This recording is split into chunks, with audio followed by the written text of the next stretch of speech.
Good afternoon बेटे। हाँ जी।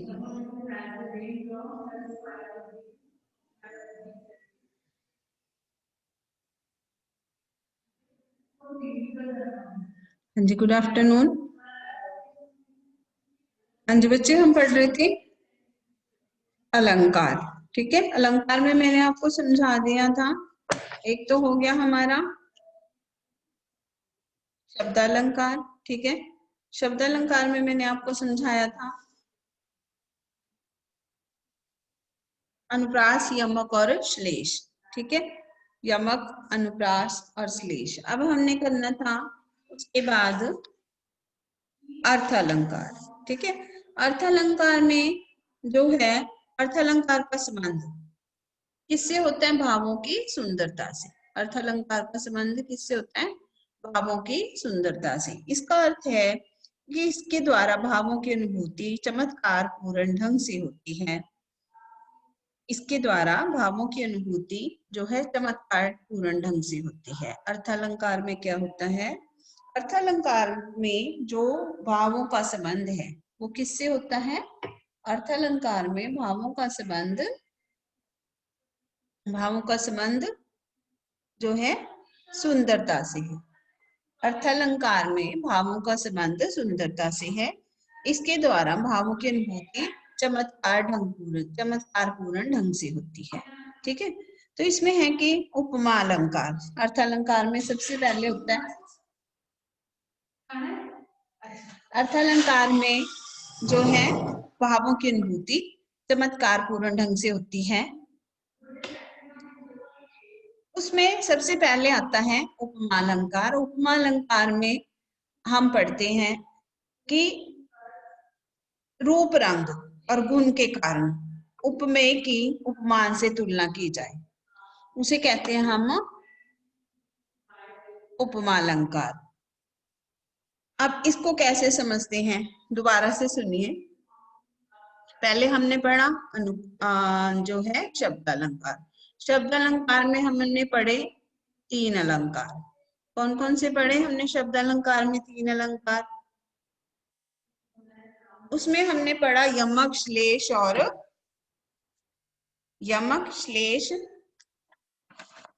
और अनुप्रास। 3 अलंकार पढ़े। ठीक है, हमने पहले। यहाँ देखिए, यहाँ से आपको पता लग जाएगा। इसमें हमने पढ़े हैं 3 अलंकार। इसमें पहला पढ़ा हमने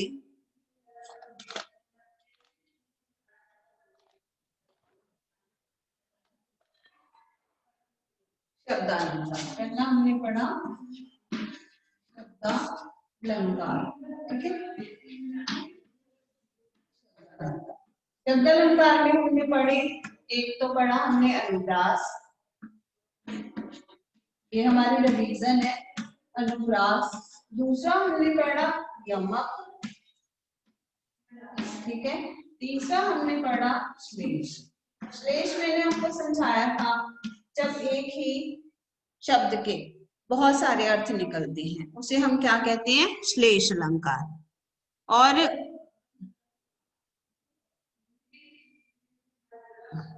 ठीक है, श्लेष अलंकार में एक ही शब्द के जो है बहुत सारे अर्थ निकलते हैं।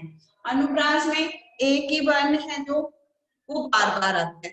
ठीक है, और यमक अलंकार में शब्द 2 बार आएगा और दोनों बार उसका अर्थ क्या होगा? अलग होगा। 2 बार शब्द आएगा, दोनों बार उसका अर्थ अलग होगा। यहाँ तक आपको मैंने समझा दिया था, यहाँ तक हम कर चुके हैं। आगे हमने करना है, अब हमने करना है ये शब्द अलंकार के 3 भेद होंगे। अब हमने करना है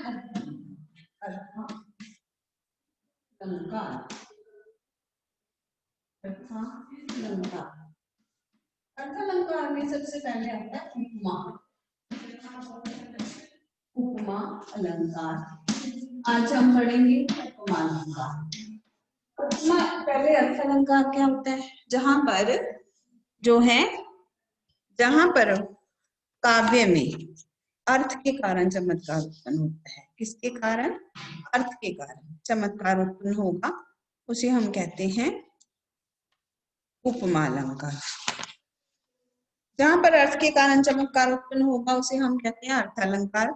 इसका पहला भाग पढ़ते हैं हम उपमा अलंकार। जहां रूप रंग गुण के कारण उपमेय की तुलना उपमान से की जाती है। इसका क्या मतलब है? इसका मतलब है कि एक उदाहरण देख के समझाती हूँ मैं आपको, पहले इसकी डिटेल समझ लो।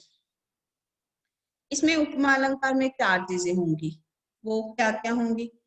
एक तो वस्तु उपमेय, दूसरा उपमान, दूसरी वस्तु जिससे उसकी तुलना की जाती है, एक तो वस्तु एक दूसरी वस्तु जिससे उसकी तुलना की जाए, तीसरा उसका गुण, ठीक है, चौथा होता है वाचक, बोलने वाला।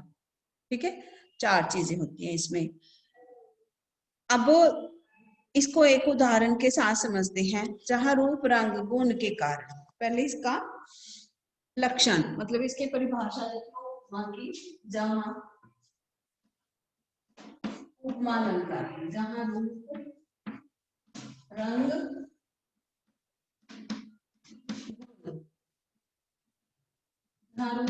गुण के कारण,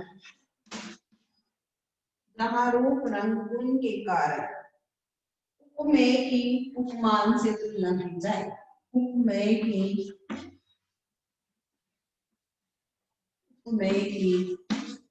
उपमान से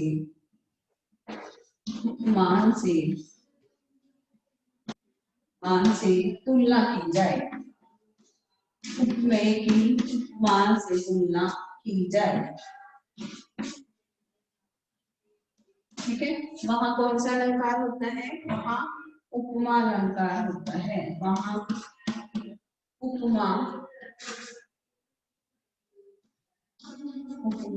अलंकार होता है।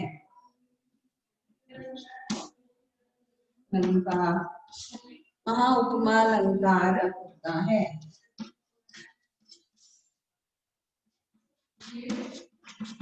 हाँ जी, पहले इसको, इस परिभाषा को अपनी कॉपी में लिख लो सभी बच्चे।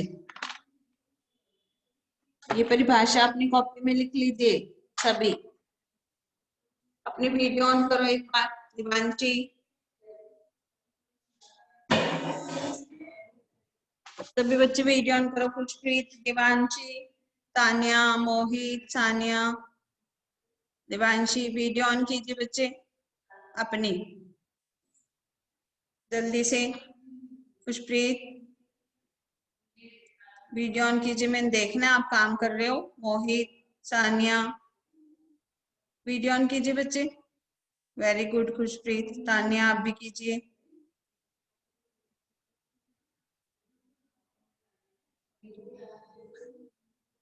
जल्दी कीजिए। दिवांशी ऑन करो वीडियो। तानिया वीडियो ऑन कीजिए बच्चे अपनी। सानिया वीडियो ऑन करो।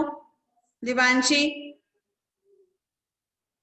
ये मैंने पिक्चर लगाने के लिए नहीं कहा, आप मुझे दिखने चाहिए काम करते हुए।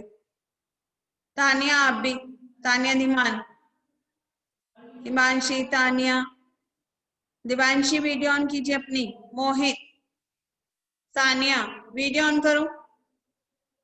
तानिया ये लिखिए, परिभाषा लिख के दिखाइए मुझे अभी, लिखिए इसको। तानिया धीमान,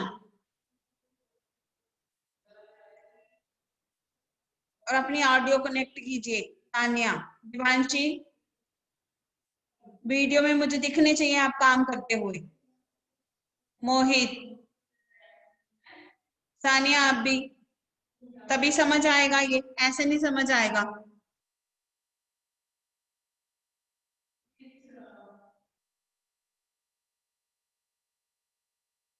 हाँ जी, लिख लिया आपने। जहां रूप रंग गुण के कारण में की उपमान से तुलना की जाए वहां उपमा अलंकार होता है। जहां रूप रंग गुण के कारण एक वस्तु की दूसरी वस्तु से तुलना की जाती है, ठीक है, उसकी आपस में जो है तुलना की जाए दो वस्तुओं की, और तीसरा एक दो वस्तुएं होगी, तीसरा उसका गुण हो गया, चौथा उसका जो है बोलने वाला, तुलना करने वाला। 4 भेद होते हैं इसकी। उपमा अलंकार के 4 अंग हैं, ये लिख लीजिए आप। तानिया अपनी ऑडियो कनेक्ट कीजिए। मोहित, सानिया, लिख लिया आपने सबने? बोलिए, लिख लिया बेटे? 9th क्लास लिख लिया आपने?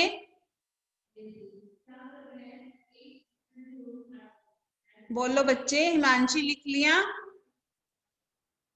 Yes ma'am. देवांशी आपने? देवांशी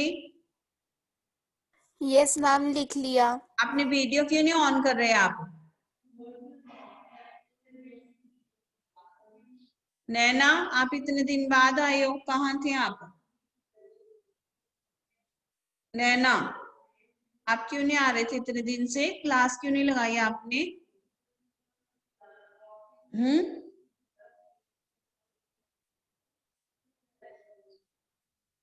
चलिए अब इसके आगे करते हैं हम। इसके उपमा अलंकार के 4 अंग हैं, लिखिए इसके आगे। ये सबने लिखना है। उपमा अलंकार के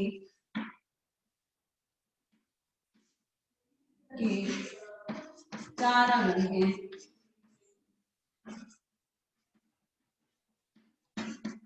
नंबर 1 इसमें आएगा उपमेय, उपमान, ठीक है। तीसरा मैंने बताया आपको वाचक, वाचक मतलब बोलने वाला। और चौथा कौन होता है? साधारण धर्म। चौथा है साधारण धर्म। इसके 4 अंग हैं।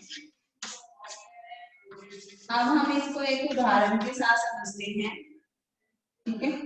पहले आप ये लिख लीजिए, इसके उपमा अलंकार के 4 अंग हैं, ठीक है। पहला है उपमेय, दूसरा है उपमान, तीसरा है वाचक, चौथा है साधारण धर्म। मतलब उपमेय जो है, जो जिससे तुलना की जा रही है, दूसरा जिसकी तुलना की जा रही है। उपमान, उपमेय होता है जिसकी जिसकी तुलना की जा रही है। उपमेय, उपमान जिससे तुलना की जा रही है। वाचक मतलब बोलने वाला। चौथा है उसका गुण। 4 चीजें आएंगी इसमें, ठीक है। ये लिख लिया आपने? बोलो बच्चे, लिख लिए ये 4 अंक? बोलिए नैना, लिख जी लिया? मैम।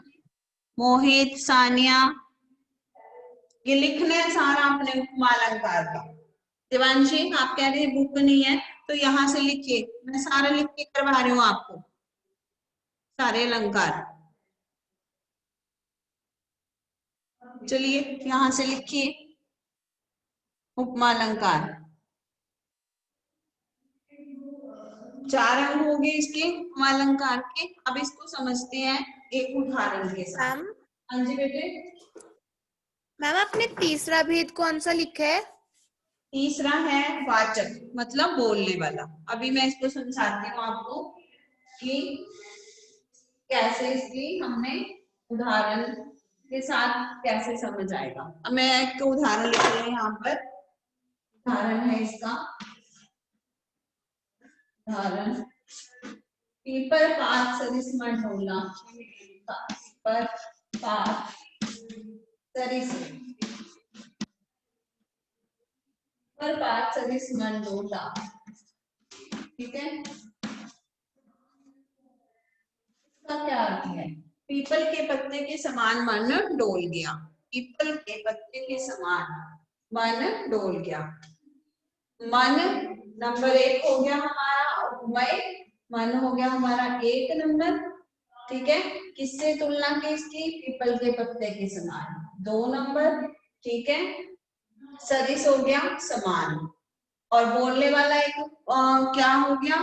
पीपल के पत्ते के समान। डोलना क्या हो गया उसका? तुलना उसकी। 3 नंबर ना, सॉरी ये हो गया चौथा नंबर। तीसरा नंबर कौन है? वाचक। वाचक मतलब मैं, जो मैंने बोला। अब ये आपको समझ आया? मन पीपल के पत्ते के समान डोल गया। डोलना क्या हो गया उसका गुण, पीपल का पत्ता क्या हो गया उपमान, उपमेय क्या हो गया मन। अब देखो समझ आया ये, बोलिए, बोलो बेटे, बोलिए समझ आया ये, बोलो, बोलिए। यस यस खुशप्रीत यस समझ आ रहे हैं, नैना, खुशप्रीत, हिमांशी, मोहित, बोलिए मैम। समझ आ गया यस मैम। ये। हाँ, चारों इसके वो हो गए हैं अंग, इसके चारों अंग इस उदाहरण में कंप्लीट होते हैं। अब इसका एक और उदाहरण देखते हैं, वह किस लेके से अंग वाला कहा है। इसका दूसरा उदाहरण लिखिए, वह किस ले से अंग वाला कहाँ है, वाला कहाँ है, ठीक है। वह किस लय से अंग वाला कहाँ है। अब इसमें भी किसकी तुलना की गई है, वह की तुलना किसके साथ की गई है, किस लय सॉरी अंग, किस लय से अंग वाले के साथ, ठीक है, वाला। तो ये कौन हो गया, ये पद हो गया फर्स्ट, और किस लय के से अंग वाला कौन हो गया दूसरा, उपमान किस लय हो गया तीसरा, चौथा कौन हो गया मैं, मतलब जो बोल रहा है। अब देख लो दोबारा, वह हो गया उपमेय, ठीक है, अंग वाला हो गया उपमान, किस लय से अंग वाला हो गया उपमान, किस लय हो गया उसका चौथा है, सॉरी इसलिए ये इसका चौथा, मतलब कि कोमल अंग वाला। चौथा कौन हो गया मैं, जो बोलने वाला वाचक, ठीक है ना। तीनों इसके चारों पूरे होते हैं। मैं हो गया इसका वह, फिर अंग वाला हो गया इसका उपमान, चौथा हो गया इसका गुण, मतलब कि साधारण धर्म इसका गुण हो गया, और तीसरा कौन हो गया मैं, बोलने वाला। अब बताइए, अब इसमें से किसको नहीं समझ आ रहा, उदाहरण भी लिख लो साथ में, बाद में भी आपको परेशानी नहीं होगी। मुख बाल रविसम लाल होकर ज्वाला सबोदित हुआ, एक इसका एक उदाहरण है। मुख, मैम हाँ जी बोलो। मैम ये जो आपने अभी करवाया ना वह है ये वाला, तो आप इसको दोबारा करा दीजिए। क्या करना है, दोबारा कराऊं? जी मैम, जो आपने दूसरा एग्जाम्पल हमें बताया। हाँ, इसको दोबारा से समझा दूं। जी इसमें है वह किस ले से अंग वाला कहाँ है, वह हो गया इसमें उपमेय, ठीक है, अंग वाला हो गया उपमान, किस ले हो गया उसका गुण, और बोलने वाला कौन हो गया मैं, मतलब कि वाचक जो बोल रहा है उसकी तुलना करता है। पहला हो गया उपमेय, मतलब कि वह अंग वाला, कैसे अंग वाला, मतलब कोई दूसरा अंग वाला, किस लय से अंग वाला, कोमल अंगों वाला, वह कोमल अंगों वाला कहाँ है। तो यहाँ तुलना की गई है, मतलब कि खुद से, ठीक है, वह या उसकी तुलना की गई है सब से, क्योंकि सब में से वो कोमल अंगों वाला है, ठीक है।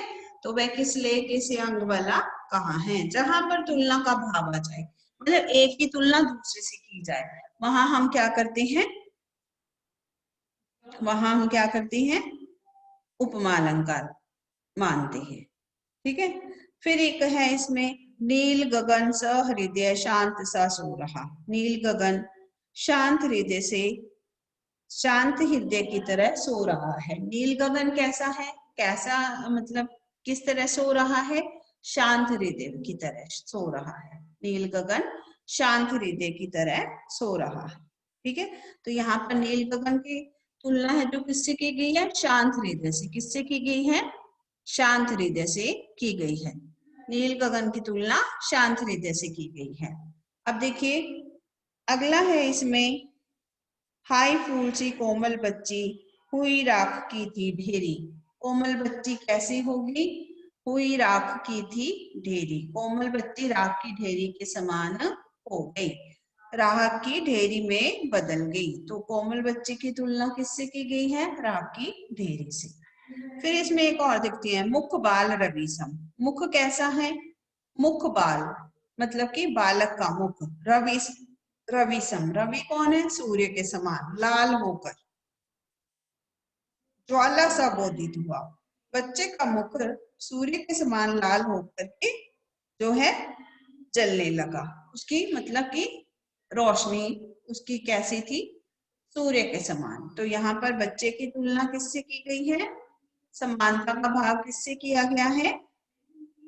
सूर्य से। ठीक है, मुख बाल रवि समलाल होकर ज्वाला सा बोधित हुआ। ठीक है, अब आपको ये समझ आया। आगे चले, अगला अलंकार करें, रूपक। बोलिए। मैम। रूपक यस मैम। अलंकार करते हैं। अब यहाँ तक ये आपको समझ आ गया होगा। अब बोलिए। नहीं समझ आया तो मैं इसको दोबारा समझा देती हूँ, बट ये है कि आपको समझ आना चाहिए।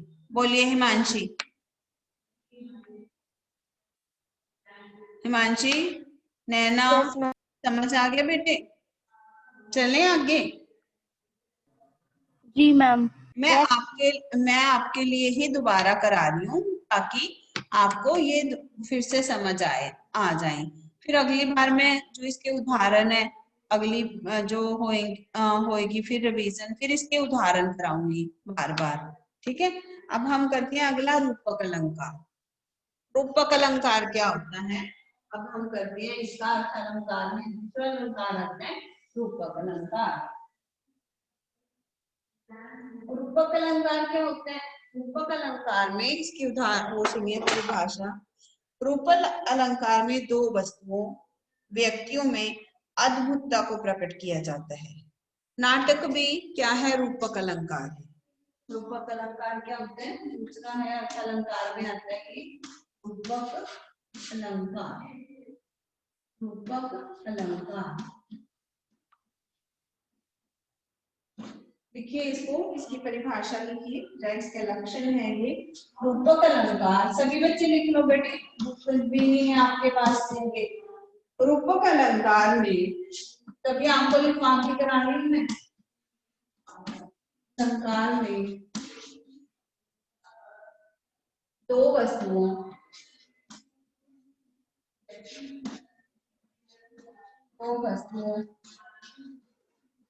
रूपक अलंकार में दो वस्तुओं,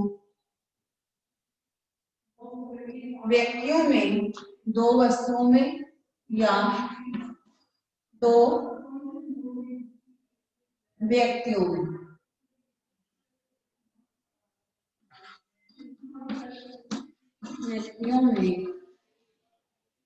दो वस्तुओं में या दो व्यक्तियों में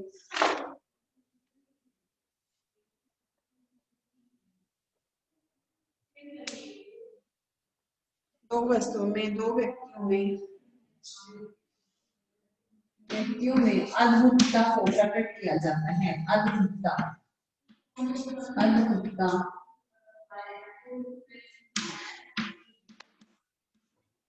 अद्भुतता को प्रकट किया जाता है। प्रकट किया जाता है।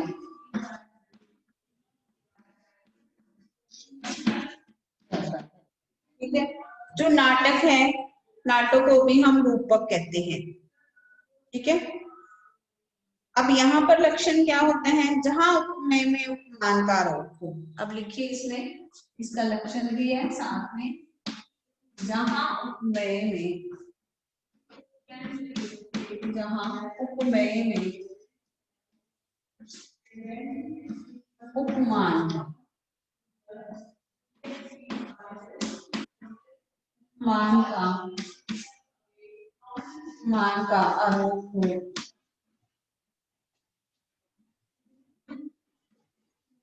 जहां उपमेय में उपमान का आरोप हो, जैसे कोई राम का अभिनय करता है तो कोई रावण का,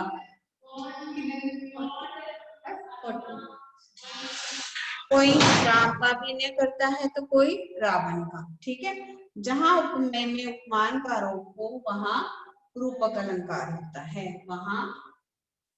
वहां क्या होता है? वहाँ रूपक अलंकार होता है, वहाँ रूपक अलंकार होता है, अलंकार होता है।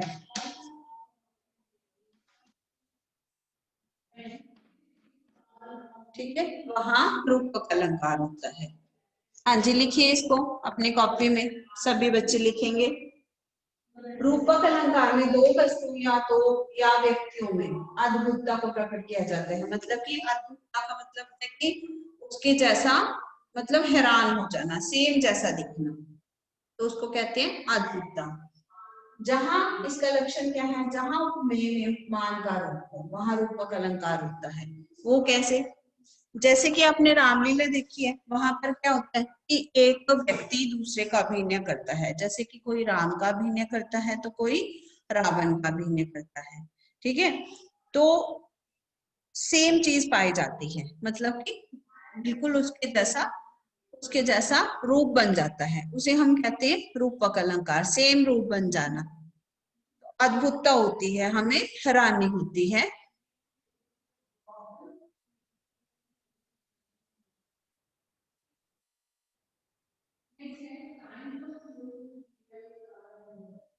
हाँ जी, आप बोलिए बेटे, ये समझ आया आपको? फिर इसका उदाहरण करते हैं, बोलिए बेटे। वीडियो ऑन करो, खुशप्रीत, दिवांशी, मोहित। मैम इसको, हाँ जी, बोलो। मैम रूपक अलंकार को एक बार फिर से डिफाइन करना।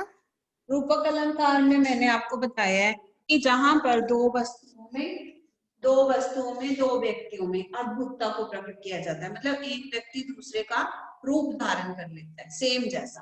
ठीक है, तो हमें उसको देख करके हैरानी होती है, उसे कहते हैं अद्भुतता। इसका लक्षण क्या है, जहां उपमेय में उपमान का रूप हो, मतलब एक व्यक्ति दूसरे का रूप धारण कर ले, उसे हम क्या कहते हैं, वहां रूपक अलंकार होता है। जैसे कोई रामलीला है, रामलीला में कोई राम का अभिनय करता है तो कोई रावण का अभिनय करता है।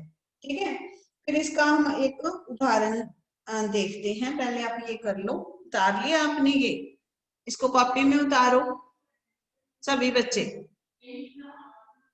सानिया, आप सुन रहे हो? आपने तो वीडियो पे ऑडियो भी नहीं कनेक्ट किया। सानिया, मोहित, मोहित अपने वीडियो ऑन कीजिए।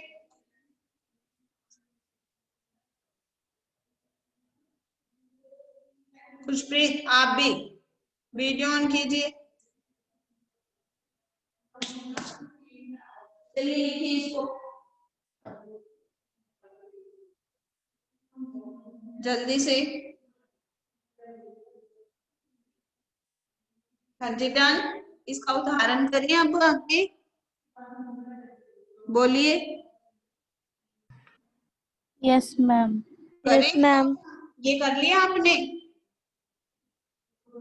बोलो बच्चे, ये लिख लिया सबने कि अभी लिखना है? Yes ma'am. चलिए, इसका एक उदाहरण देखते हैं हम। उदाहरण में हम पढ़ करते हैं इसका कि ये है चरण कमल बंदो हरिनाई। उदाहरण है इसका,